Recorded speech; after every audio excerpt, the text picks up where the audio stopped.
everybody. Welcome to the first in-person and hybrid version of the Barnes RAB meeting. I am Amy Brand. You've been previously only seen me from the shoulders up. So I'm with Jacobs. I am your facilitator. I think a lot of you already know that. I wanted to go through who's online so you know who's here. And then if we don't have a huge crowd, actually we'll just go around the room so that people online can also hear who's in the room. Online, we have, well, my colleague Lisa David is another Jacobs person who is helping just run WebEx behind the scenes, keep an eye on raised hands, that kind of thing. Major Sinclair, and I've already forgotten who all these are three was. Mary O'Connell. Mary O'Connell, thank you. Colonel Blossakut is on vacation, and he is calling in from vacation, so he's on the line. Where is he? I believe he's in Ireland. Oh, cool. So it's late at night, so but he's on the line. Dr. David, is it Bouch? Dr. David Bouch is online, and he is the TAP advisor. Elaine Magdanek, Keith Freihoffer, they're from the National Guard. Kristen, you're online too. Larissa Lawrence. She's everywhere. She apparently is. Larissa Lawrence. Major Brian Moorcraft is the new JAG. He's online. And Randy Burlingame, who is the public affairs contact for the base as well. Is that everybody? Okay. And then let's just go around the room for the benefit of each other and then also the folks who are online. This is our microphone. We have tested it and people can hear from the back of the room fairly well. Probably means you should be careful about how much you're shuffling papers and things like that because it's probably picking up all of that as well. And I forgot to tell you, this meeting is being recorded. If you don't want it to be recorded, I guess you should be quiet. We've been asked to record the meeting, so just be aware the meeting is being recorded. Okay, would you start with you? Sure. Good evening. It's great to meet some of the faces that I have not met before. I am Pete Carr. I'm the Vice Wing Commander of Arms, so I work for Colonel Blossakut, and we're here to help in any way that we can. And so, as I mentioned before, he is on the call, and we're ready for a big productive meeting. Thank you for having me. I'm Jen Baker. I'm the environmental manager over at Barnes. Christopher Brown. I'm with the National Guard Bureau, and I'm the restoration program manager for Massachusetts. I'm Chris Clark. I am a RAB committee member and a toxicologist. Congratulations. Mary Ann Babinski, Westfield resident, North Side. Kathy Hellman, co-chair of RAB. Jane Axon, Westfield resident. Kristen Mello, I'm the director and co-founder of RAFT, and I'm a Westfield resident. I'm also a seated city councilor, but I'm not here in my city capacity. I'm Caprice Shaw. I'm the acting section chief for the Sites Discovery Risk Reduction in Brownfields and Enforcement Group for Mass DEP for the Western region.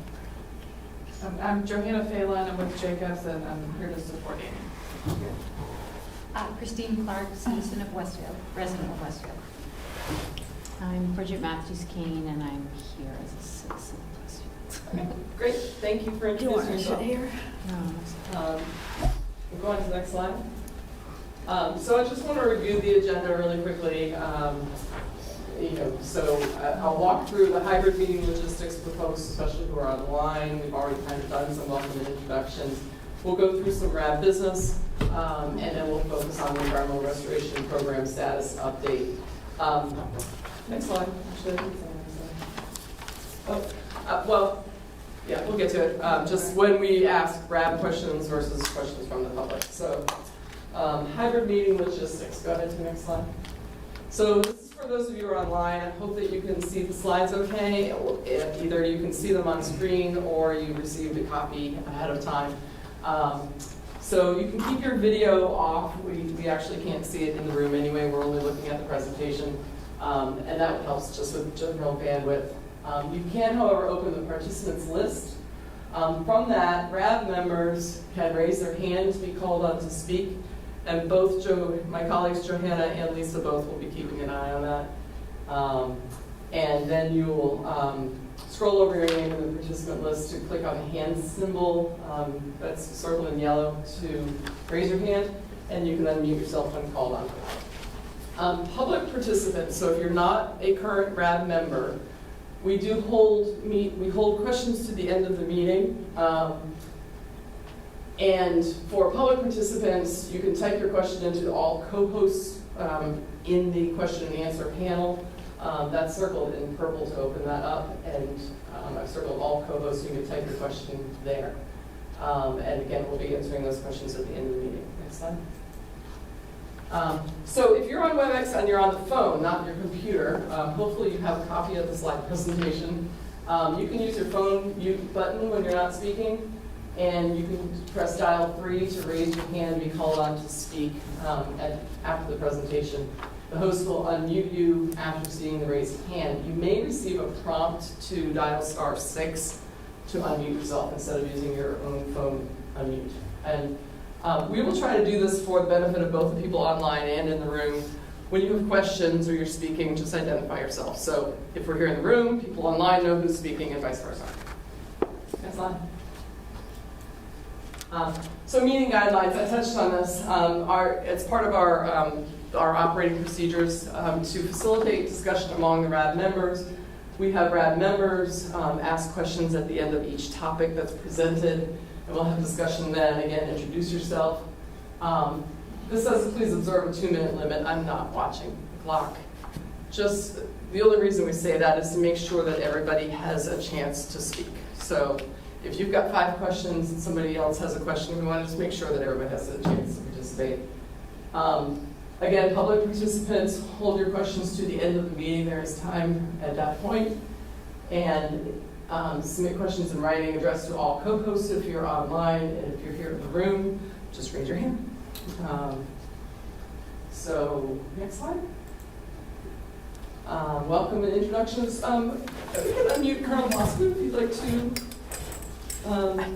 like to address the group. Of course. First, apologies I couldn't be there in person, especially for our first in person.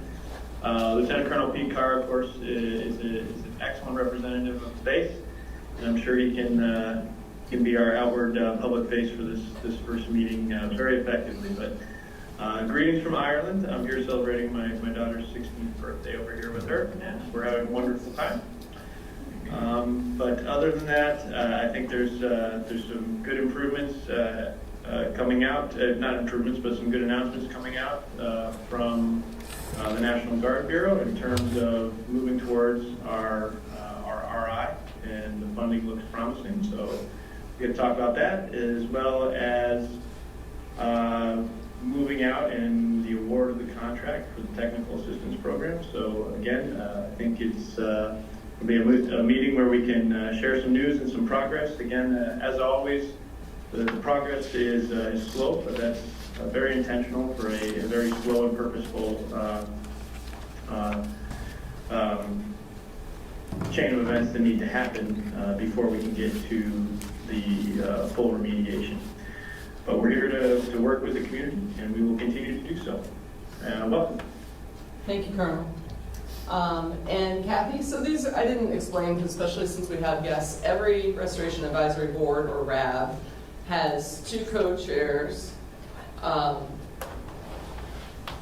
So has 2 co-chairs, a base representative, and that's Colonel Blossomkoon is the base co-chair, and then a co-chair representing the community who's elected by the RAB members, and that's Kathleen. So if you have anything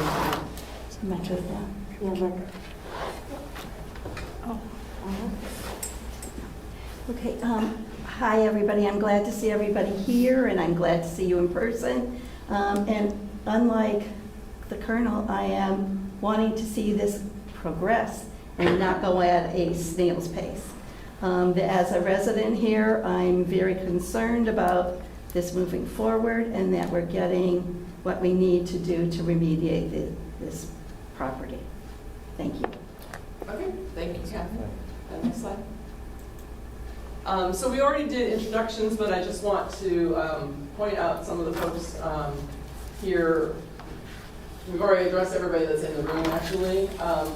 I wanted to point out our community RAB, our current community RAB members, and let you know that I did confirm that Eric Willett did step down not only as the RAB co-chair, but he stepped down from the RAB because he didn't feel that he had a vested interest in Westfield and the progress of this team. So I was able to talk to him and confirm that. So just so you know. And then tonight we have Dr. David Bout, who is, I think you all know, is the advisor that has been hired to advise you under the Technical Assistance for Public Participation grant, and we'll talk about that a little bit tonight. So we appreciate that. Next slide. So RAB business, we move on. Meeting summaries. The draft meeting summary from the April meeting was emailed out to the RAB. Did anybody have any comments or changes to that? It has been posted, as we had agreed before, it's been posted on the Federal Wings website as a draft. And if we don't have comments, we'll just change the name of it to final. And if you do have comments, we'll talk about them. Everybody good with that? Okay, yes. Everyone, just for those of you online, everyone in the room is nodding and smiling, and so I'm going to accept that as those are final, and we'll make that clear on the website. Next slide. So site tour. It's probably good that we didn't have a site tour today. Colonel Luskin, I don't know how it is in Ireland, but it's very, very wet here right now. And so, yeah, so we weren't able to arrange the tour for today, as you know. We did propose August 1st, 2nd, or 3rd, and in the messages I got back, none of those dates actually work well for this team. I think, Kristen, you had suggested perhaps September. We're not melting, yeah. So, and another option, because we do have potential RAB members who are looking to join the RAB, is we wondered whether we ought to just do the tour in conjunction with the October RAB meeting. And I did talk to Major Sinclair, and the TAP advisor, if he would like a tour, that can happen as part of his contract with the base. He doesn't have to wait to October. You don't have, sorry, I'm going to talk about you. I know you're there. But if you do want a tour of the sites, you can contact Major Sinclair and arrange a tour as part of his contract. So, do people want to have the tour in conjunction with the October RAB meeting and invite new RAB members as well? Either way, either in September or October. I would prefer just having a 2 months advance notice. I think that's reasonable. Okay.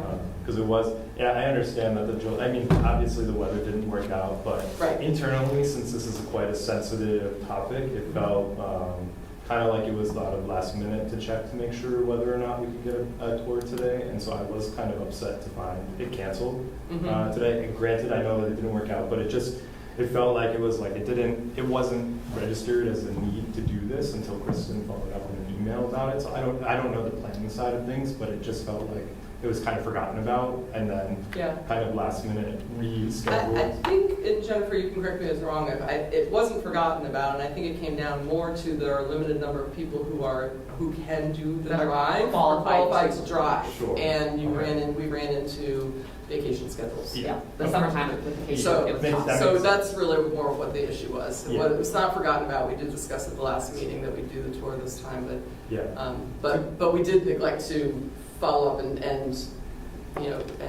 let you all know that we weren't going to be able to do it. So. 2 months notice would be absolutely appreciated for sure. Okay. So either I'm pro, and it depends on the schedules of the drivers too. Then a September date, the third Thursday in September, or the third whenever either 2 months from now or 3 months from now would be great. Okay. I would only caution that October it tends to rain. And I know that because my birthday's in October. Everybody thinks October is the most beautiful month. It's not. September is the nice weather. October, it rains. So you see what I'm saying? So I just as you're thinking about it, you're going to get more rain if you wait until October. I'm just saying. Okay. All right.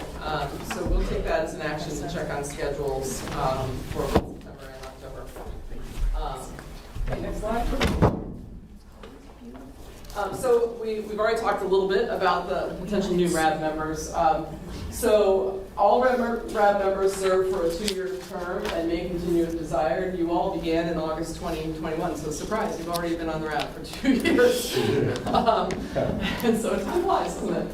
Like I said, I had confirmed that Eric has resigned. RAB members serve, there's nothing, if you want to continue, there is no specific process. We don't have to be reelected or anything like that. So if everybody wants to continue to serve, then great, and I will keep sending you emails.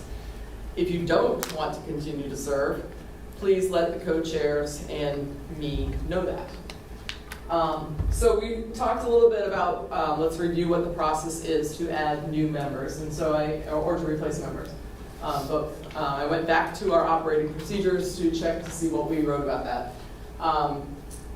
Currently, RAB members are responsible for filling vacant or additional community RAB positions, and there's a limit of 12 community members, and that's to keep the group as a manageable size. Of course, you invite 30 people who want to come to RAB meetings, by all means do, but we'll keep it at 12 community members. The members should represent kind of a cross-section of the Westfield community, and by that, when we first formed, we look for basically kind of, well, people like you, leaders in the community who are out there and talking to other people in the community. And so business leaders, environmental groups, civic associations, just people who are communicating with others in the community. And the reason for that is because your role, as you may recall, is to really serve as a liaison between the Air National Guard and the community to take what you learn here to your friends and family and residents, and then also bring concerns, questions, interests, and stuff here to the table as well. So that's why we look to have RAB members sort of represent a cross-section of the community. If there's a stakeholder interest of like one of those types of groups that is not represented, if you think that we're missing some sort of group on the board, then you just decide that by majority vote that we need somebody who represents, what have you. So community members should submit a RAB application to the co-chairs. We've already gotten some applications, some from folks here in the room, so I really appreciate that. That's great. I realize that I need to update the application because they're going to John Richardson, the former environmental manager who retired. Rest assured that we are getting them. So any that are being sent to John, we are getting, but I'm going to update it so it represents Jennifer's email address instead of John's. So we are getting those. And the process is that we will vote we'll vote at the next meeting. So we can continue to accept applications up until that October meeting. And I know another RAB, that if we get 25 applicants and you can take 5, I'm just throwing the numbers out, but if you get more applications than we can take as members, I know another RAB, Stuart actually will hold an internal meeting to discuss the applications among just the community members, not the base or consultants or anybody else. And then you would come forward with your recommendations. So the applicant ideally should be present at the voting meeting, if possible, online or in person. And then you clearly have all been doing a great job of getting the word out that you're looking for more RAB members, and I appreciate that. And then it is also part of our contract that on behalf of the Air National Guard, we can run a public notice in the newspapers about that as well. And we'll do that. I haven't set any application deadlines or anything like that, so we can set that probably for the end of September and run a public notice in the papers. Is there any particular time that you'd recommend doing that so that, and I can send it out to all of you as a flyer too, that you can distribute that however you want. I don't know if August would be a bad time to do that because people are on vacation, if you'd rather do it in September or whenever you want.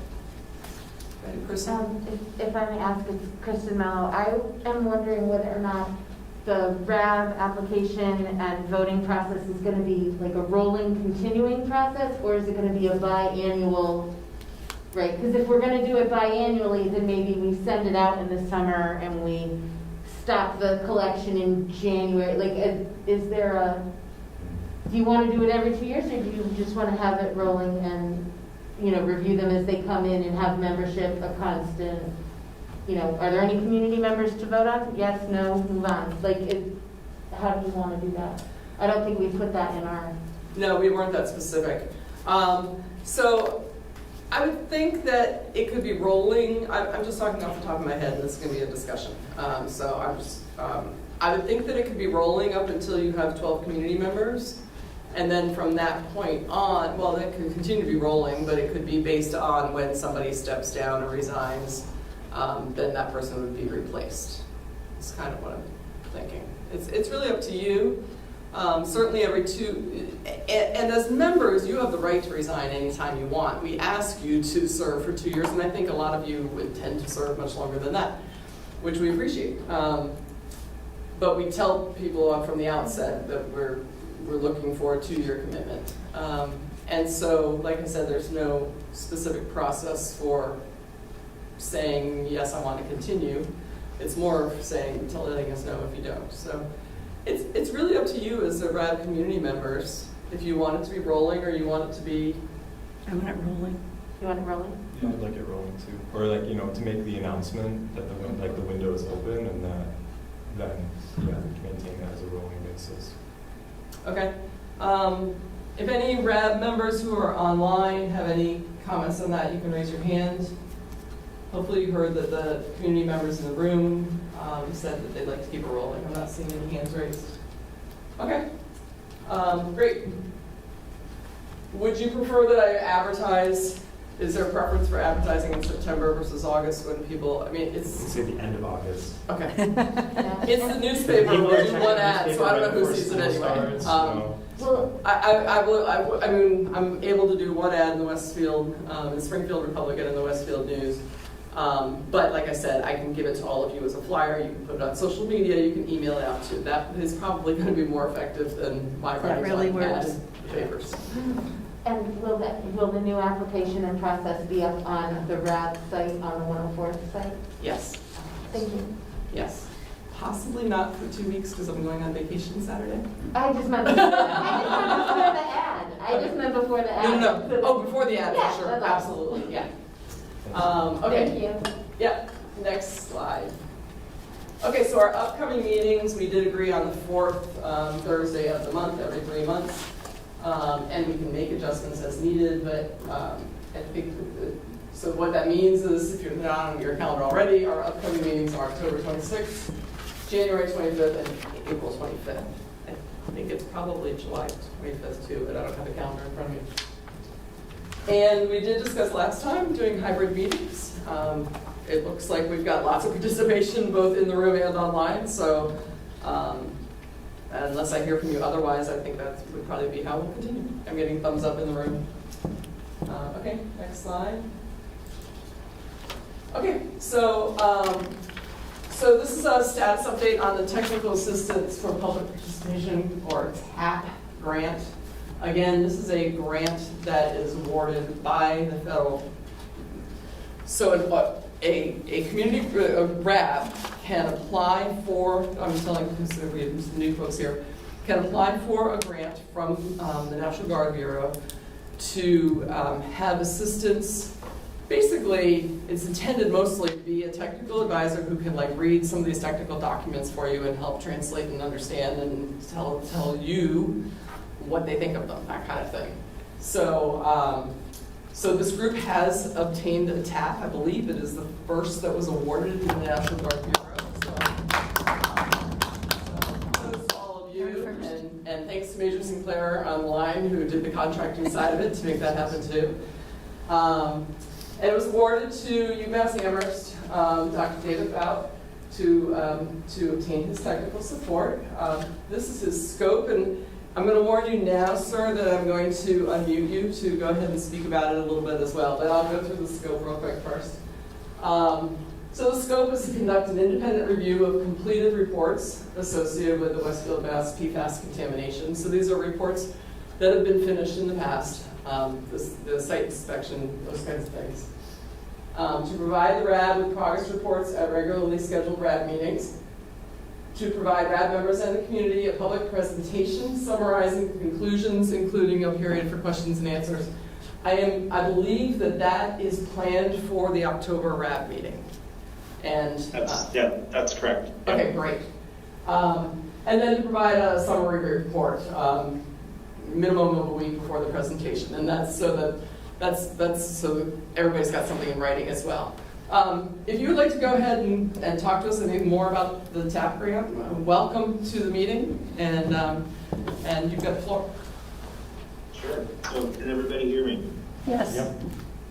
Awesome. Okay. Well, thank you for the opportunity. I'm a resident of Sunderland, Massachusetts, and a professor of hydrogeology at the University of Massachusetts in the department of, we just changed our name, it's called now Earth Geographic and Climate Sciences. So my name is Dr. David Bout, and I've been at UMass since 2005, and I've done a lot of work on the hydrology and the hydrogeology of different aquifer systems across the Commonwealth and other regions of New England. And I was approached by colleagues at UMass about this opportunity, and I've been aware of some of the issues surrounding the contamination and the issues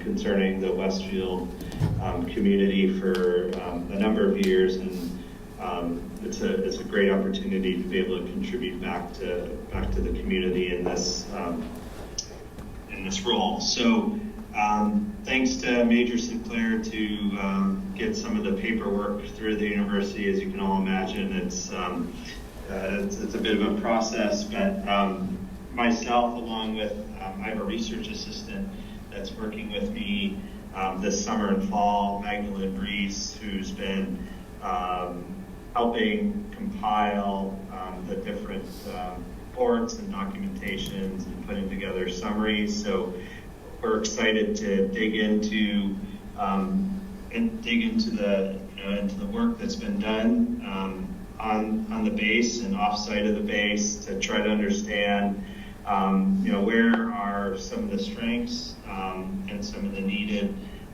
pieces of additional information that will be essential to understand the fate and transport of the contamination.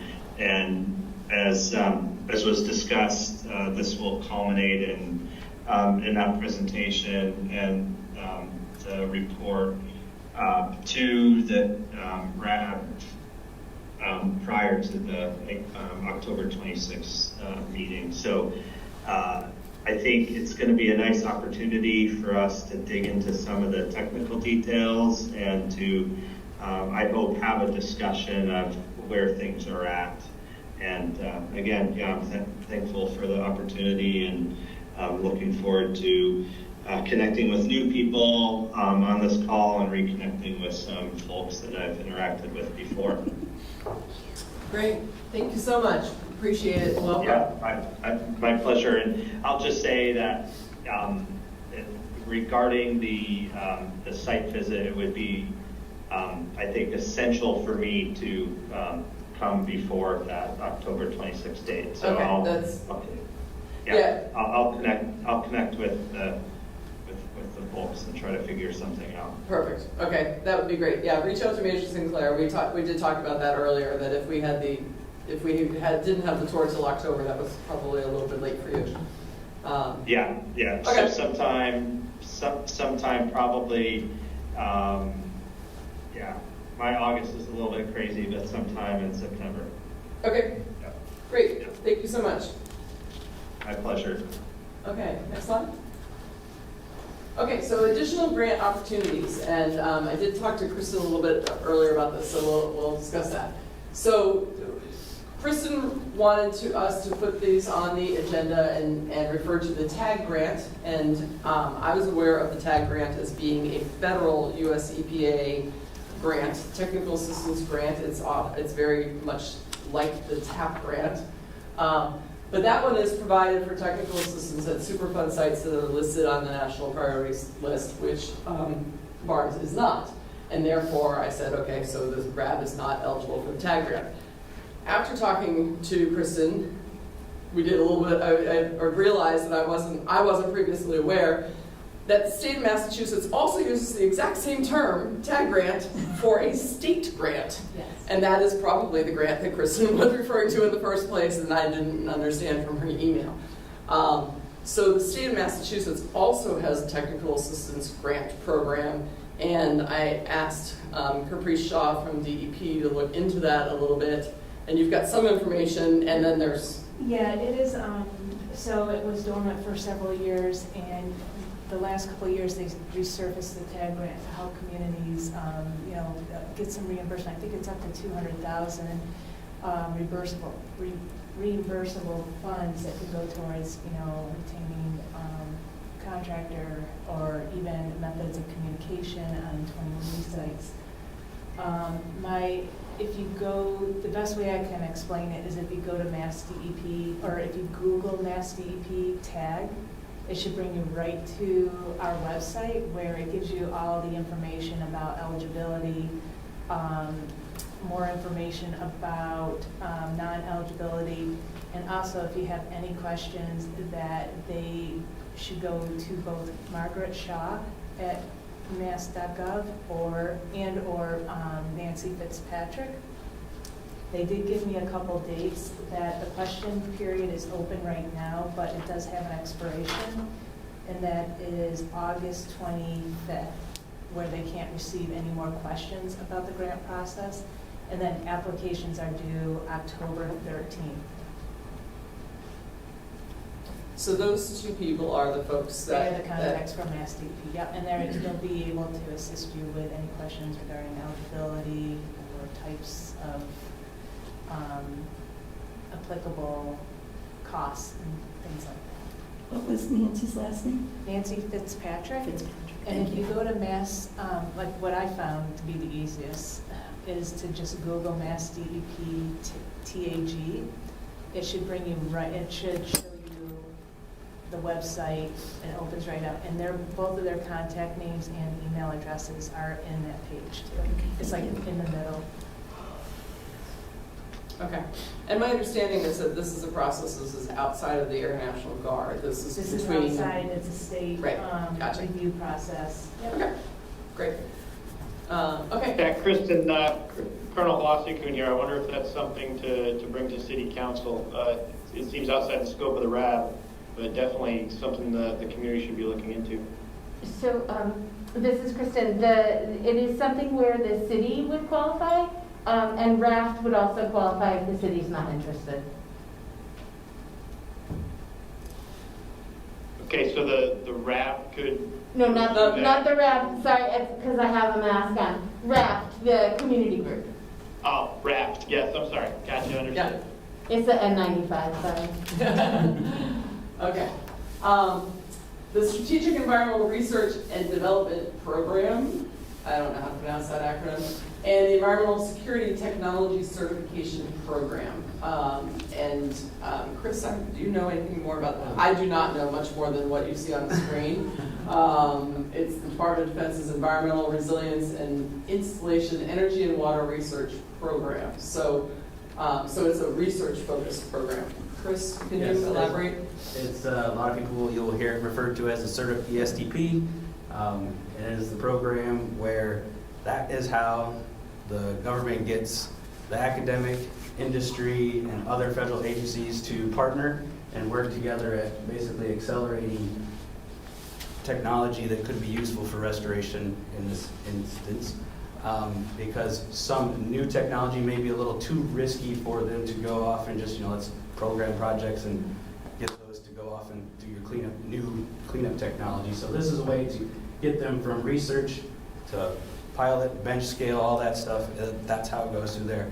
There is a statement of need that is published, and that is how, like, if you have a group that's out there that wants to get involved, they need to keep an eye out for the statement of needs when those are, because that will list the type of projects that somebody could, hey, I want to work on this, or I'm going to put a proposal up for that project, and that's, and then they're on the fiscal year cycle, so I think by the end of this fiscal year, some more projects will be awarded and then just starts off again.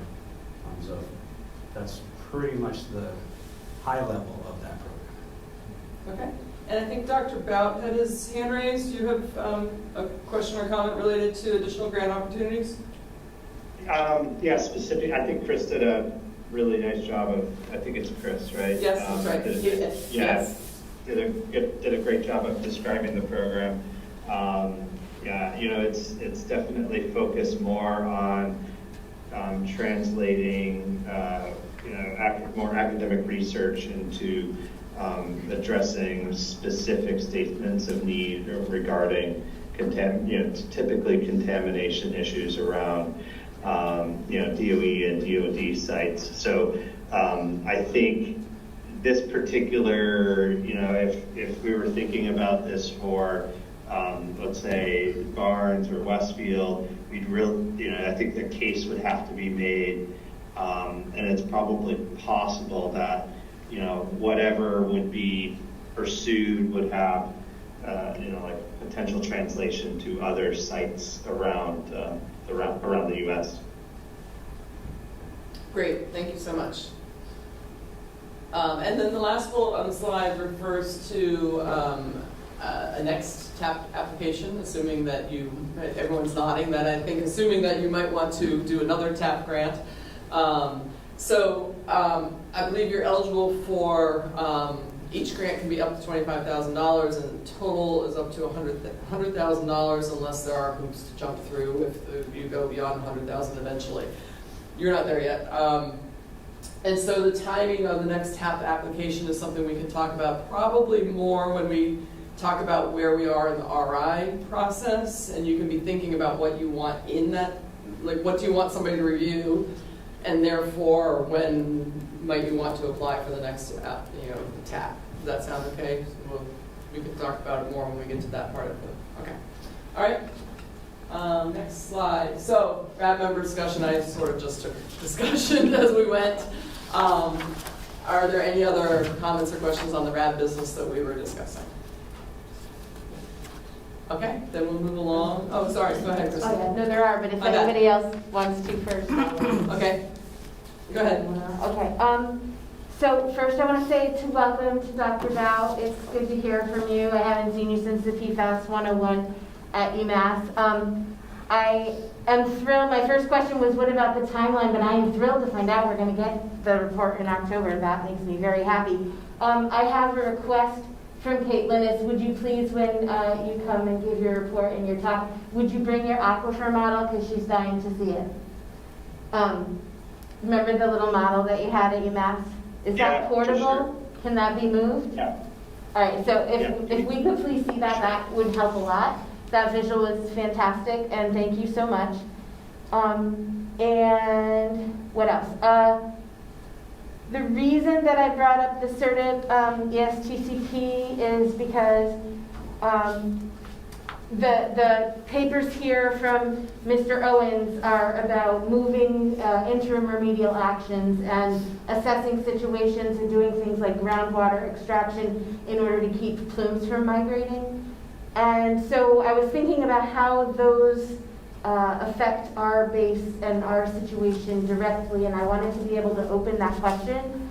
But I wanted to think about those grant opportunities, because if we're going to be extracting contaminated groundwater, maybe we should think about using that water to help everybody instead of just, take it out and throw it away. And so I'm wondering if we could pull that water out, clean it so that Westfield people can drink it without having to buy it from somewhere, and then trying to partner with academic institutions for things like bioremediation or bioencapsulation into things that then make fireproof building materials, or some other method of not turning this into somebody else's toxic waste. Yes. And so I was hoping that we could sort of open those conversations as a RAB to talk about where the opportunities are, because every time we can not miss a fiscal year of applications, then we can keep moving things forward. And as long as the PFAS advocates keep pressing on the DOD to move things forward, then let's continue together. And if we need to extract that water, then let's learn from it while we do. That was my point with those. And also Westfield, because we've been, poisoned with PFAS for decades and decades, our wastewater is full of PFAS too, and that is going to be a problem for everyone in the country and beyond our country, and we could be doing some of that research here too. And so I'd like to see us move in that direction and have those conversations, and they don't need to be tonight, but I wanted to just introduce it to the group so that we could begin to talk about that. And my question about the TAP is because we did the last year's TAP about this time last year, and if it's a every fiscal year thing, then I'm thinking we need to do it again soon. And if it's premature to do the TAP, if it's premature to do the TAP for the QAP, because the QAP won't be ready until later, then is it better to use the TAP for human health effects and go over the ATSDR data with that and then do the TAP for the QAP next summer? You see what I'm saying? So that this way Westfield's never waiting a year because we didn't send in an application. And so I wanted us to talk about the best way to make sure that we pay attention to those seasons and make sure that we position ourselves to be able to take advantage of every resource we have. And that's my point. Thank you. Okay. Were there any? Sorry. I was listening, I swear. Were there any specific questions there that we need to call on somebody to try to answer? Can we add them to an agenda for October after we get our assessment of what is and we see where it is, to talk about ways to get into that flow? Can we just add Ways to get into that flow. to the fiscal year flow? Oh, okay, Yeah. gotcha. Okay, all right. Yes. Thank you very much. Any other questions or comments related to what we have discussed so far? Okay, and then I think I'm turning it over to Chris next, I think. Yeah. So Chris, you're up. So Chris Brown, for those of you online, is remedial project manager for the National Guard Bureau, and he'll be starting discussing the Environmental Restoration Program status update. I've been sitting a while, so I'm going to stand up. Good evening, Christopher Brown. For those that haven't met me yet, and yes, I am from the Air National Guard.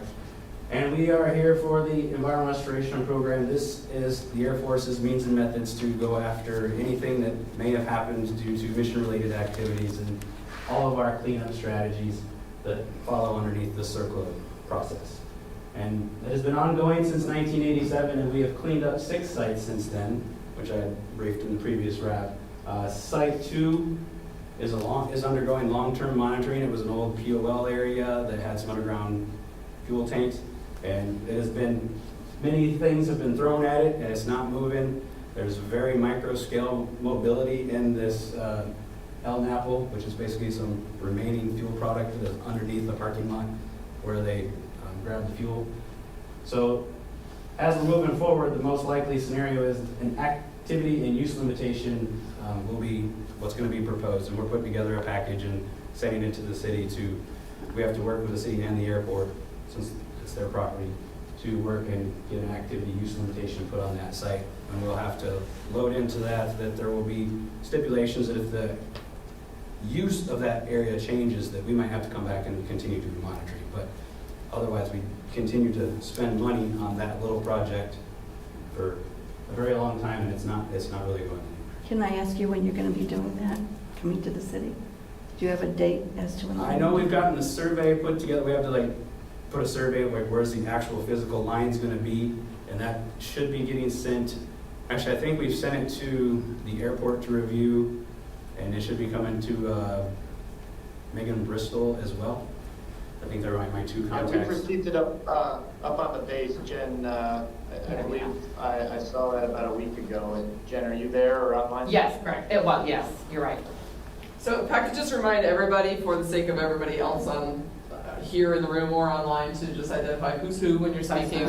No. Well, we knew that was Jen, because you got called on, and that was Kathy Hillman who asked the question. It's also for the sake of the meeting minutes as well. So I know my colleague who's taking notes doesn't know who was speaking as well. Okay. Because it'll have to get approved before we can. Okay, so the process is in the pipeline. In the pipeline. Okay, and how long do you think that's going to take? That I am not 100% sure of because that has to get to the city council.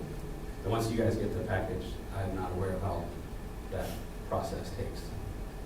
Okay, so who's bringing it to the city council? I'm the kind of person that presses you with dates No and problem. times. I will When you're look into doing it, because we've been doing this for a long time, and I want to make sure that we're doing it quickly and efficiently, and that it gets to the right people at the right time. Yep. That's me. So Chris, do you know how that gets submitted to the city council? Is it something that comes from the National Guard Bureau? It will probably come from the National Guard Bureau, and I need to work with the real property specialists at the Bureau as well. That's why that world is just outside my language, is understanding all the metes and bounds that come with real estate. So that's why I'll have to get some answers from you on that one. So can we take as an action that you'll talk to that person and get a better feel for the process and hopefully also maybe the timeline to get at least to the city of Westfield? Is that all right? Mm-hmm. Thank you, I'm putting Amy. you on the spot, but, you know. It's kind of a draft package at the moment, so Okay. we haven't gotten to the final product. And as you guys have already discussed, PFAS investigations began in 2016, and the primary regulatory agencies and stakeholders you see have been Mass DEP and the National Guard Bureau, as well as you guys as the RAB, you're the huge stakeholder in this environment restoration program. Move on to the next slide. And this kind of outlines, it's a little different than the last CERCLA process. This way I can show both sites. This slide's a little bit different. So you see, when we have a site creation, we do the preliminary assessment, site inspection. We are now moving towards the remedial investigation and feasibility study, which has been approved, and it is on track for award. And then that's kind of like the standard life cycle that you will see for the entire CERCLA process. Once we know where it's going or where it's at, then we have the feasibility studies where we figure out the technology that will be applied. Then you'll have the remedial design where we figure out just exactly how are we going to apply it, the technology, along with the remedial action. That's where we end up constructing, or if we have to do interim actions. And then you have the remedial action operations where, like the former site where we had to dig and we had to pump stuff out and we had to apply stuff to eat the petroleum products and degrade everything down. So it's a very long process. And we are just entering over there into the RI. Yeah. I just make sure everyone's aware that the CERCLA is long, methodical. It's a very intense process. Any Go ahead, questions? One first question. So I think we've been over this before, but PFAS and PFOA is the focus of this remedial investigation. Or Yeah, for the one that we're about to, it's PFAS. So, But, yes. yes. So you're familiar though that AFFF, aqueous film forming foam, has up to 300 different distinct isomers of PFAS, correct? So is this RAB prepared to discuss remediation of the other PFAS compounds that are in the aquifer, or are we simply focusing on just these two? Because EPA is just taking public comment on regulating a third PFAS compound that our community was especially hit by. So I'm wondering if the RAB is going to be open to also investigating this particular compound. We are also looking at your particular RAB, the Mass DEP, or your MCLs Yes. apply here. Is that one of yours? Yeah. Will be in there as well. Yes. It's Kristen. I'm wondering if EPA, in May when we were at EPA headquarters, they told us they were dropping their limits at the end of the summer. If they drop those limits and that becomes a thing, do the PFAS that are in that little algebraic equation become included in this? Do they get wrapped in? Are you talking about different compounds or just changing Not just changing these numbers, but remember when they floated these new limits, they were saying, you know, the 4 and the 4, and then they were having an algebraic equation of PF, HXS, Gen X, PF, right? And there were that 4 that were like an algebraic equation. So my question is, do those come into play for us if EPA sets legal limits for them at the end of the summer? Well, as you can see, the remedial investigation takes a very long time. So I'm saying is things will change as this evolves, and we will have to work at getting those things applied once they go through the proper channels. Okay. So like, if something changes, then there's usually another fallout where when the EPA does it, then the DOD gets the time to make their comments and they start pushing their policy down, and then we apply all that. And then I have to push it through into a contract or mod a contract. And so it will, when things change, it will get addressed because that's the whole circle process. Okay, so we'll propagate, but that's a whole separate, okay.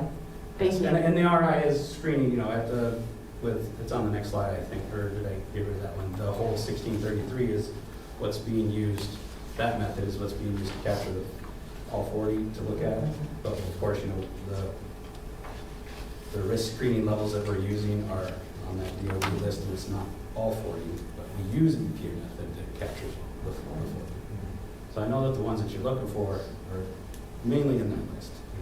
But yes, there's thousands of compounds. So, and moving on, since we naturally transition to the next step, which is the remedial investigation, to determine the nature and extent, you can see I've been working very hard at keeping this thing on track. The proposals, I did call and check today. The proposals did come in, so the Army Corps is taking a look at the proposals, and we'll have a meeting next week to go through and do any negotiations. We have to, it's a standard acquisition process when things come in. There may be things that are above scope or whatnot that we have to negotiate the price. So what's the Army Corps' role? They're the contract? They're our contract agent. Okay. So for we're using the Army Corps of Engineers to basically shed some workload, and they are our execution agent to get out there and tackle all these projects. And so we have a little bit of it. There's standard things that need to be done as getting that thing awarded, and pretty sure it's going to be on time. I've been briefing this thing weekly. And so the next item, once it is awarded, I will get a project schedule, and then I'll have a better idea of telling you when the uniform federal policy, quality, assurance project. I speak in acronyms so much, it's hard to remember what the actual word is. But when that comes out, which is your heart of your remedial investigation, it tells you this is what we're going to look at, this is where we're going to go look, this is how we're going to do it, these are the means and methods that will be applied to this project. And so if you want that reviewed, I am projecting right now, I'll probably change that once it's awarded, for the summer-fall time frame of next year. Because since it's going to be an end of FY23 award, usually takes about a year or so to get one of these put together. So that's when it will be presented as like a draft final product for you guys to review. Of the UFP FLAP. That'll be the first main document. Who's next slide, I think? I think we're at the Yeah, I was going to say, Yeah. I thought that's where we were about to get to, and I knew you were all like, Answer it if ready you want. to ask your questions. So, Okay, so RAB members, yes. yeah, do we Kristen. just tap for the clap now, or do we wait here and do that at the end of next summer? Oh, I need to look at a calendar. What was it called? So the question was, and welcome for joining us. That's Kelly, he's a member. So Kelly, please, if you'd like to sit at the table. I'm good here. Okay, we have a number of people I've been sitting online. for a couple hours in my truck. So Understood. I might be standing up and stretching out a You can stand and wander little around bit. too. I'm Amy Grant.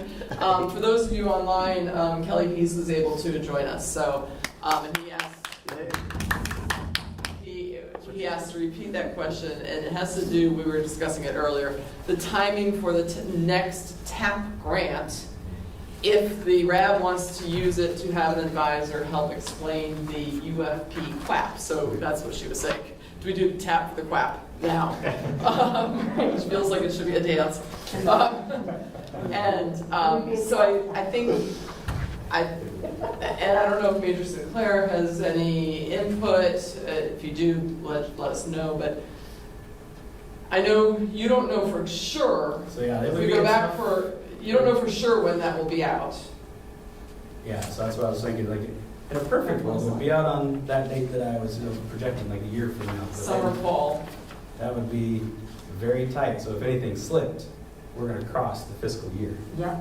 And then you would want your other TAP grant option that you were thinking of before this one, but it'd be so tight. So it's not my decision, because it's on which way to apply the grant. And I wouldn't. And you won't know that date. I won't know that date until I get a project schedule. And I get that usually somewhere around 30, 45 days after the project gets awarded. So we're looking, I'm not going to know until probably the next round. Go ahead, Chris. Hey, Chris, Chris so could we do a, oh, there's someone else. Go ahead, Chris, and then we'll, go ahead. Me, Chris? Sorry. Yes, no, you, Chris. Sorry. Chris Clark. So could we do a tap for just the concept of a remedial investigation? And so maybe we don't have the results by then, but at least describing because if y'all are going to be reviewing this at the end of the month, you'll know what they're going to do for the remedial investigation, right? Are you looking for? No. Sorry, go ahead. I was wondering if you were looking for like one that's going to train you on to describe to the residents how this remedial investigation was conducted, at least at minimum, so that at least if we do have data by summer, fall 2024, we can have it be presented. You won't have data. That's not the. You won't. That's not RI data. That's when you get the plan for how the RI is going to be done. Okay. So the UFP QAP is the very detailed project plan.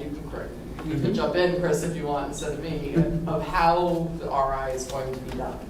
So, and as the stakeholders in the local community, if we miss something from when the professor, when he presents his information, he might find something when he presents that we could also learn from and be like, well, you didn't think about this area over here, and so we can provide that to the contractor. We're like, hey, we need to include this. We missed something. We should investigate this area, or because of groundwater flow or something that is found. But yeah, that is pretty much giving us our roadmap. And so we're going to be giving you the roadmap. This is how we're going to go out and handle this project.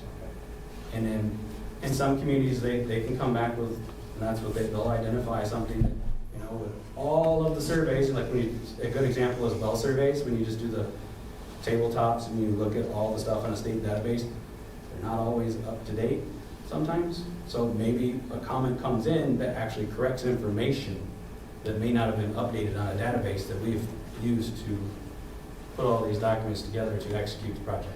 So that's a real important part of getting stakeholders to, hey, actually this needs to be corrected. And then we can take that information and put it into the final product and go off and execute a really good project. Sorry for the confusion. No, that's fine. No, that's okay. Was there anybody online that had is there a hand raised? Yeah, Major Sinclair. Okay, Major Sinclair, you can go ahead and unmute yourself. This is Major Sinclair.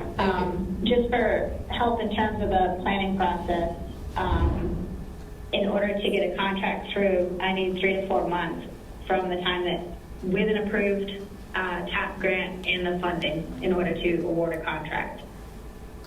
Okay, so in terms of process, the RAB submits the application. That goes through the Guard Bureau first for to be approved and to release the funding for it.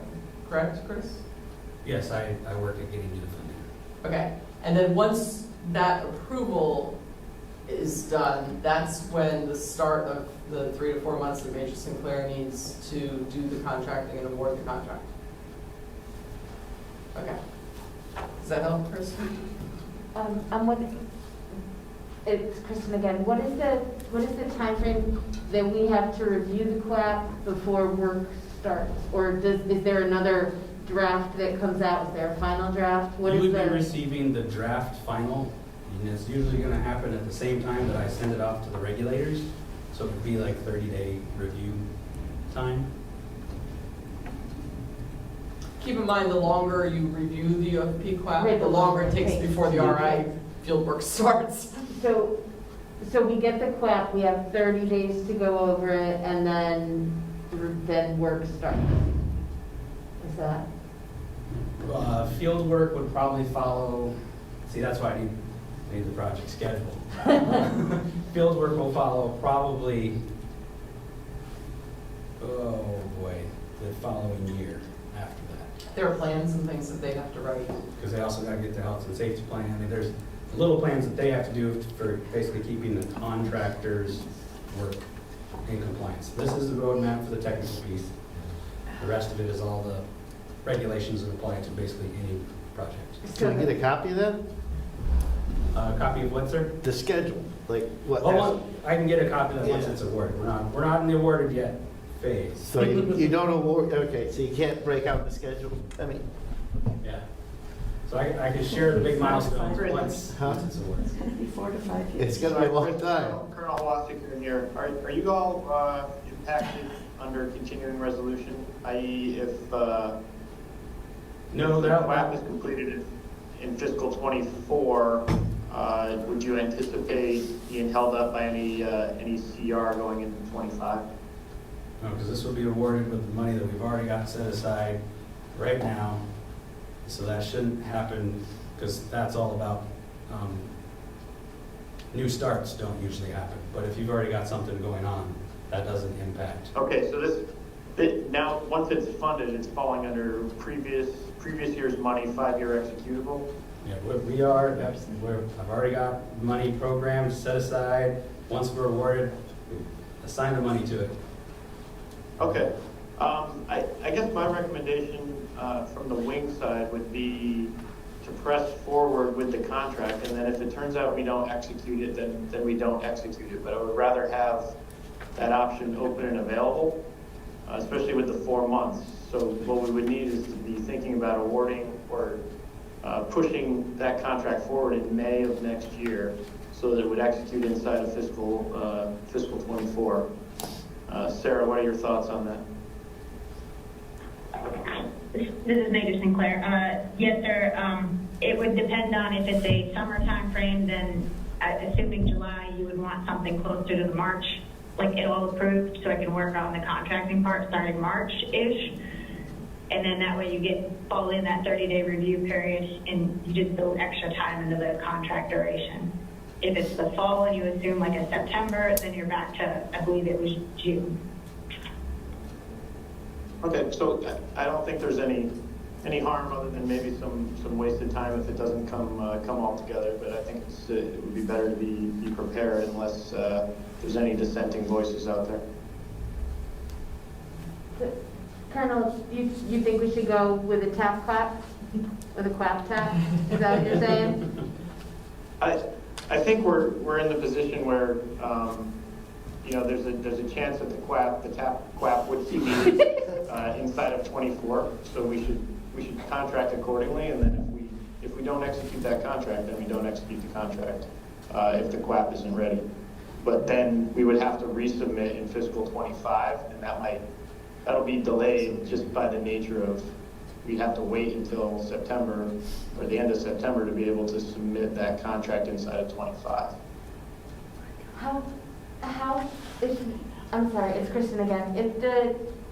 If the regulatory detail work takes about a year, should we do the tap clap next year because you'll just be getting the clap at the end of the summer and it's going to take that long anyway?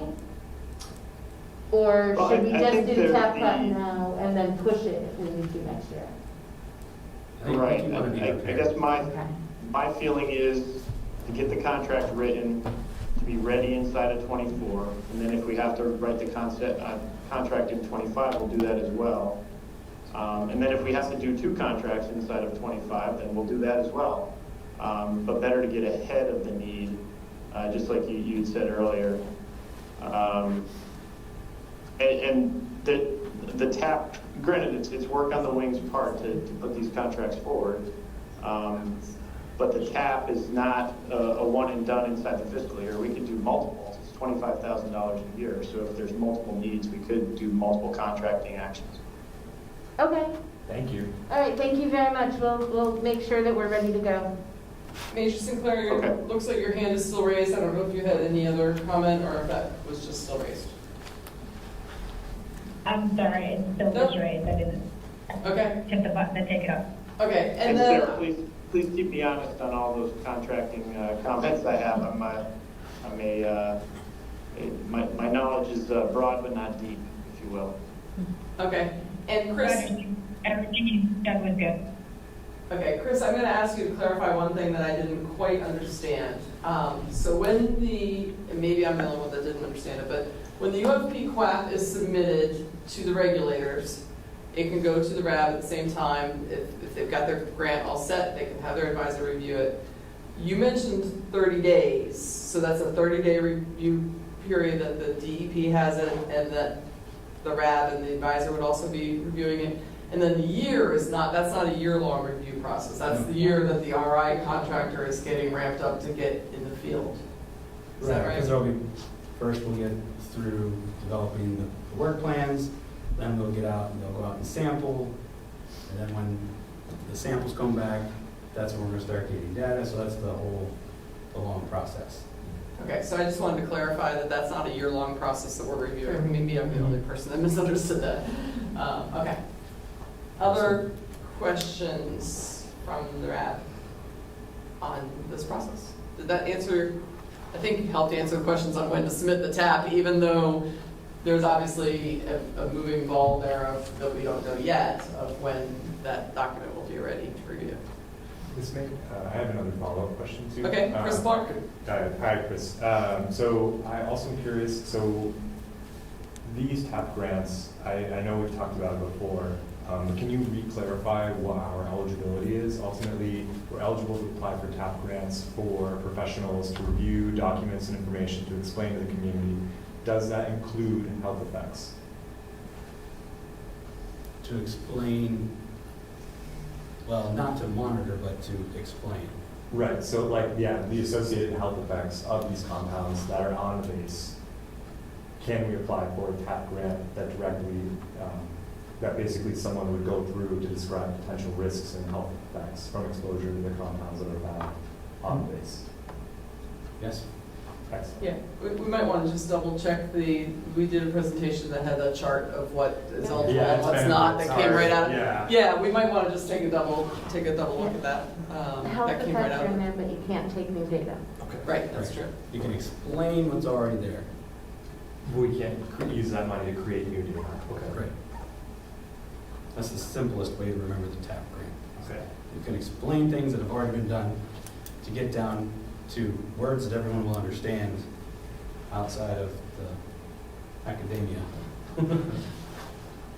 Okay. Thank you. So I know we went back a slide, but I think we're still on the RAB member discussion. Are there any other RAB questions, either in the room or online? Kristen, she didn't even raise her hand, she just started laughing. I'm so sorry. Okay, so I have been told that there is some tension with appropriating GAC media filter, the media, and that the DoD is positioning itself to make sure that they get the GAC media that they need. Our groundwater wells 1 and 2, 7 and 8, and 3 and 4 all have GAC filtration on them, all of them. We don't use wells 5 and 6 except for when we desperately need it, and we use the Granville Reservoir, but in November that gets low and it turns over, and so things, get difficult in the winter when there's less rain. Right now I'm sure the reservoir's nice and full. So my question is, I know that we're not at the place where the DoD has taken responsibility for the GAC filtration on the other side of the fence. But if we end up in trouble is the DOD going to help Westfield get gas media? That is a good question. I might have to take that one back. Will you please? Yes. Because I am hearing from around the country that it is getting harder to get the media, and all of our groundwater, except the 2 most aggressive wells that give us the least production, have GAC media on them, and you know that the water near 7 and 8, which are our highest producing wells, is highly contaminated, and if we get stuck for GAC, we won't be able to flush the toilets. And so, after hearing from other RAB members, hearing from their engineers saying they're having trouble getting the media, I want to make sure that the National Guard and the DOD know that we are asking for help to make sure that we don't have to turn off our water. Yeah, that's the first I've heard of that one, so I'm definitely going to go back and ask lots of questions. Please, It was brought up at the Stewart RAB meeting last night. Oh. Yeah, actually. Yeah. So for anybody, I want to remember that we have some new folks in the room as well, or maybe you already know all this, but part of my job is to make sure everyone knows what the acronyms are. Sorry. GAC is, that's okay, GAC is granular activated carbon. It is the media that is used to, in very many cases, to filter PFAS. It's actually, you can picture it as a giant Brita filter, is, basically. That's me doing my public involvement, like, just, I'm sure it's not exactly like it, but that's. Next slide. So, Kristen, I don't know if I answered all your questions. I do want to give folks who are not RAB members, or maybe not yet RAB members, I don't know if you have any questions, either online or in the room. I want to make sure that it is 7:15 and we have to end at 7:30. So I do want to make sure that anybody else who's not a RAB member has an opportunity to ask questions. I'm not seeing any hands online. Don't be shy if you do have a question. Yes, ma'am. All right. Mary Ann. Just because you said not to be shy. I just wanted to know, because sometimes I need to see things visually. Sure. Is that all these dates or whatever's going to be happening that you've broken up, and sometimes we're confused about when something's going to happen before something else happens, in fiscal years, and when they start and finish, and we talked about January to February or June to whatever. Has anybody ever put together a calendar with all of this stuff mapped out as the possibilities of what can happen? So that would help, I think, for trying to explain this to the public. Okay. About so what you're Kristen raised her saying. hand. Looks like she may have done it for herself. I know that it can change probably. Sure. So if it be something that those can be moved along as little hiccups happen along the way, and you know that things do get delayed. And you even say that before you even start. You don't know exactly when something's going to happen or not going to happen, because you've experienced this before, and you know that they don't always happen exactly on the date or in the time frame that you hope they will happen. Very rare have I ran some contracts that actually everything happened on schedule. Right. Yes. But, knowing what you want for your plan right now, what you would hope that is going to happen, I think it would be nice to see that and realizing that that's going to be flexible and that's going to be moved. Other things are going to impact what you want to have happen, but if that can be made to make So I'm hearing that you would like a kind of a calendar format maybe in the presentations to help visualize things. Right. Okay, sure.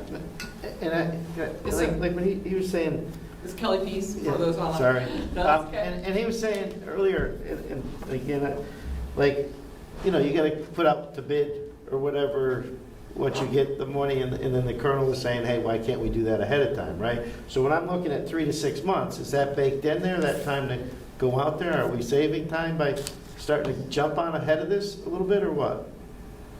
Yeah? Yeah, we could jump on ahead. That is to be prepared for once we're ready if I have the product ready to be reviewed, so. Okay, so we'd be closer to 3 months, all right.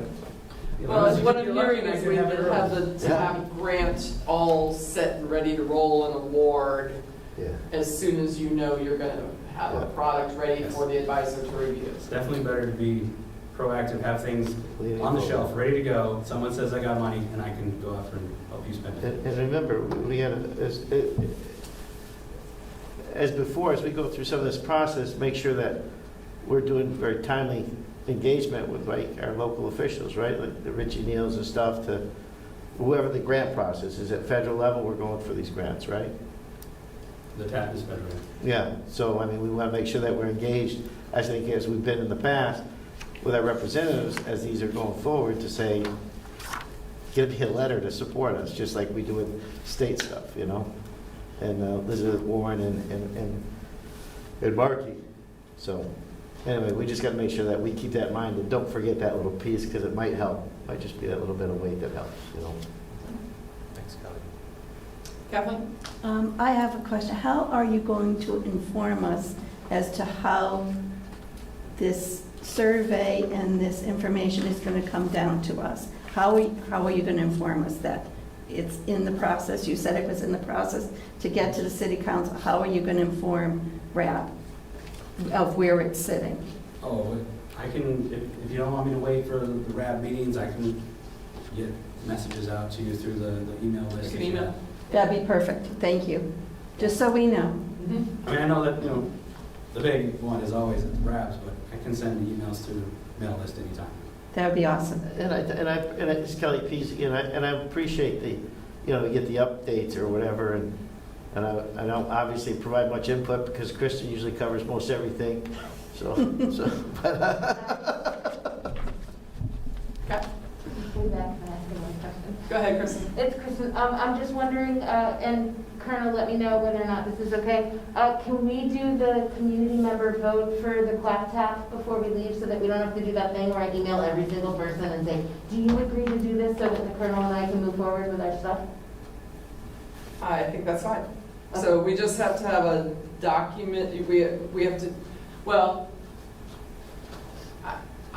I can say I think that's fine. Actually, from the contracting side, you have to have it documented that there is majority vote of the RAB on the topic.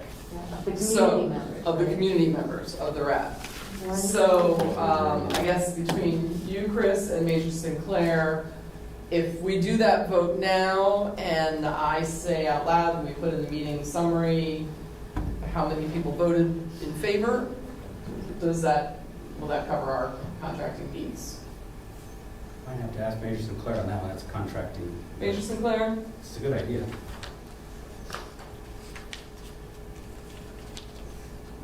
She's on her phone, so we have to go through the process of unmuting. There we go. Hi, this is Major Sinclair, and yes, it took a while to unmute. That's okay. If it just says like the majority of the community and you have everything in the contract and you have everything that way, then it should be fine, but I don't have, I haven't read your portion of everything to be able to fully answer that question, if that makes sense. and we voted through email before, have we not? You voted by an email so we can before, send stuff out and and the get it going. emails We don't were have to- submitted We don't have to as do part- it tonight. I mean, Yeah, the and we can do emails it were pretty submitted as part of the rapidly. package. But if we're all here, We have a majority tonight. yes, We have we do. the people sitting here are a majority, so if you want me to fill out the tap for a clap and give it to the Colonel, right, because the Colonel is the one who starts the process with the National Guard, then we can vote to do that, and we won't have to do the 700 emails. So all you're saying is that we're voting to just give you the permission to write it out and submit it? Yep. Yep. Okay, so community RAB members, if you agree with that, raise your hand. Sure. Okay, 1, 2, 3, 4 community RAB members, and that is all the community RAB members in the room right now.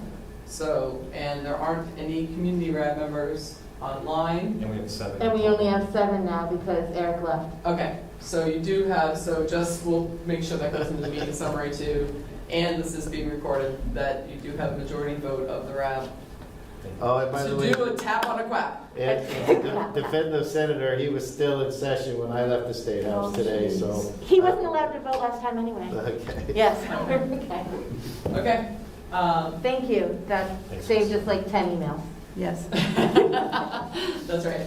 And this is the first time we're ever really meeting in person. That's absolutely You right. know, Yeah. it's the very first time. Efficiency we have going here. Yep.